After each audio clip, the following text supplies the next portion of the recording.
Imam Sadiq described good manners finish mistakes as sun melts the ice. Morality enhances the livelihood. You can't afford ability of influence with wealth, but due to ethics, you can influence others. Once a person requested Imam Sadiq that he was going to preach religion, guide him the process, which might be very helpful for preaching the religion. On hearing this, Imam Sadiq said that he should try not to use the language for preaching, but his character should appear and depict his preaching.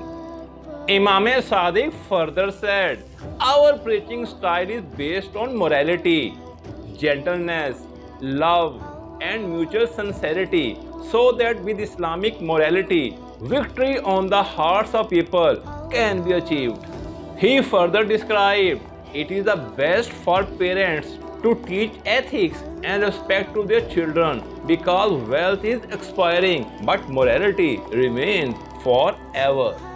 Imam Sadiq declared, the person who keeps good ethics gets a very high position.